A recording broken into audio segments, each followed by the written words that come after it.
Hi, I'm Ryan McRae, and welcome to the Joy of Automobiles. Today we have the wonderful opportunity on working on a Nissan Frontier 2019 SV. It has the V6 4.0 liter engine. This is my girlfriend's truck, and what we'll be doing today is we'll be changing the engine air filter because it's been over 12,000 miles, and the cabin air filter. Now, the importance of this episode today is I'll be going over that sometimes a third-party part can be more superior than an OEM part, and what to do when a part within the truck doesn't close correctly as it should, and how you can have a second solution, as we'll see. The first thing we'll be doing is the engine air filter. Now, I'm quite a fan of this engine air filter, similar when I did the Corolla. Very easy to change. Now, again, this changing is again for a V6 4.0 liter engine. The filter that we'll be using, and I'll include a link of the product below in my video, is a Purolator 1 A44727. And I'm a very big fan of Purolator filters. So the first thing we do, if we pan the camera right here, is we have two hinges, one here and one here. So we're going to unlock that one. We're going to unlock that one. Nice and simple. We're going to open up this and pull out this filter. Now, if we can pan the camera up into the sun, we can notice that it's very dirty and requires changes. So some parts of it look okay, but other stuff here, that's all grime and stuff that can affect your acceleration, your fuel efficiency, and the performance of your vehicle, as we've talked about with the previous video I did. Now, in comparison to this brand new filter, nice and clean and ready to go. So we're going to open up the hood right here, slide the brand new one right in. Nice and simple. And unlike the engine air filter for the Corolla, this one is just, you can put it in on either side. Now, if you notice here, right here, the three clips, 1, 2, and 3. But once those are flush, you'll be able to click it in like so. And now you have a brand new engine air filter. Let's now move on to the cabin air filter. So, the next thing we're going to be replacing is the cabin air filter. Now, again, the importance of the cabin air filter is, as I said in my previous video, is to have clean air for your climate system, so your AC and heat. It also helps you a little bit of performance with the AC compressor and the heating system as well.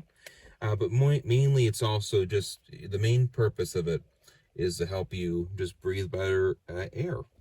And when it gets too dirty, then it doesn't, you'll notice a musty smell. And sometimes it might make you sick sometimes.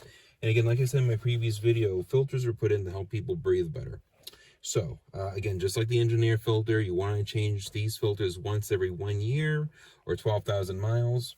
And again, for the 2019 V6 4.0 liter engine, for this cabin air filter, you want the Purolator 1 macro air filter C255764, and I'll include a link of this below from Amazon, so you can just find the product yourself. And just like in the previous video, notice there are two filters that we'll be replacing. So the first thing you want to do is to clean out your glove compartment. The next thing is you're going to push in the sides. Like so. It takes a few attempts. There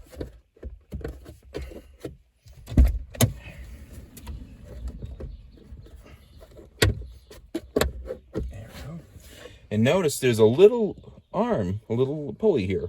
Just simply pull it up, no pun intended. It'll go all the way down. So, after you unhook the arm here, the little pulley, notice that we have the micro air filter right here. And notice you might see a screw with a bolt with a nut right there. And now the reason why I have it like that is because unfortunately, when Nissan created the micro air filter door, the hinge was made out of poor plastic, and before I could even change it the first time for my girlfriend's truck here, the hinge was already broken.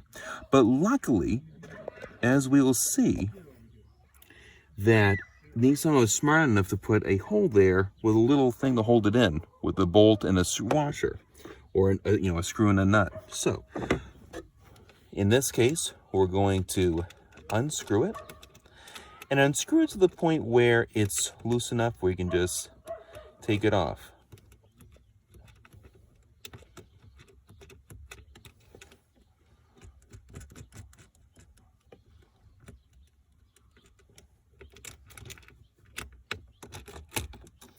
And notice here, I also have a little washer.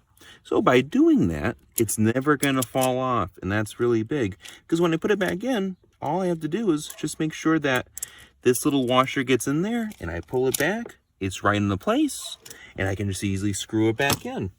Now notice we have two filters, as I was just saying, with the Purolator.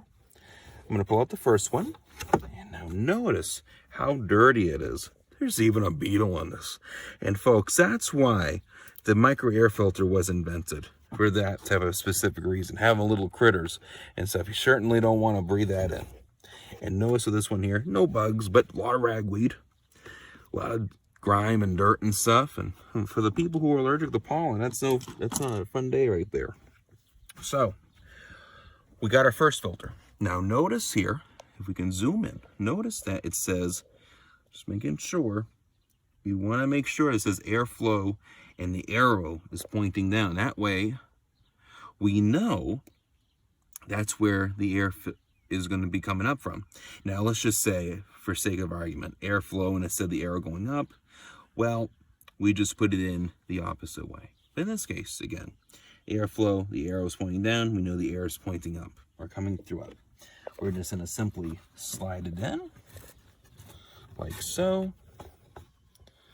Have the first one in.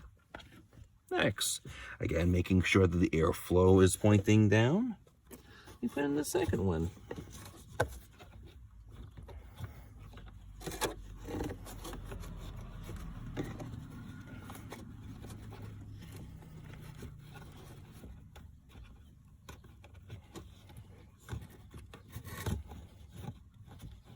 All right, nice and easy, just pushing it in. And it's okay just to push it in a little bit, because with these, it's the right size. They just have to be wiggled in a little bit. Now, we're going to put back the hatch. Again, notice the little washer. And notice right here, the hole right there. So that's where you put the washer on. It just hooks on right there. And you just slide it in. So let's find out what happens. So I'm making sure first my little screw is further down. All right, now making sure that the little hinges on the bottom are flush.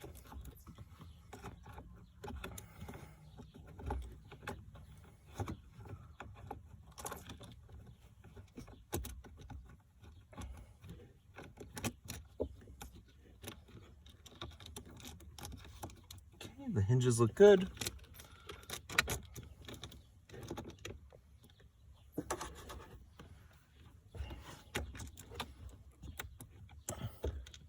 All right, the washer's set behind the little hinge, and we can start screwing it in.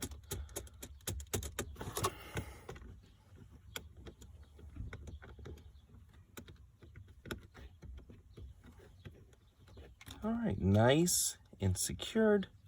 Perfect. Now, notice, so that's all set. We have our little arm here, the little pulley. We're gonna make sure, make sure it's flush.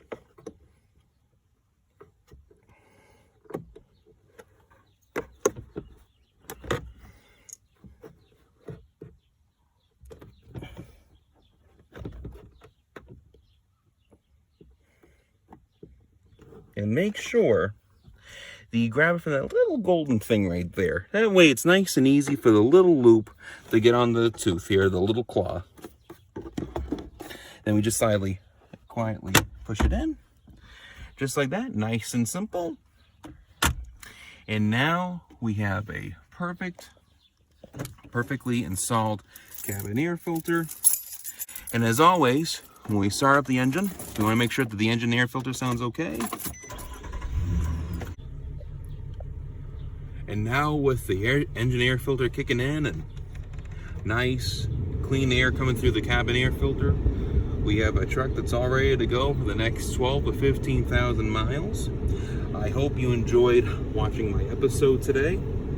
Again, a job like this, just what I did with the Corolla, it's going to probably add up to about $250 of parts and labor. But in reality, if you buy this online or at your local auto parts store, each part's only about 24 bucks a piece. So you're saving yourself $200. So would you rather do it yourself or try to go somewhere and spend that much more? I hope you join me next time when we talk about warranties and the benefits of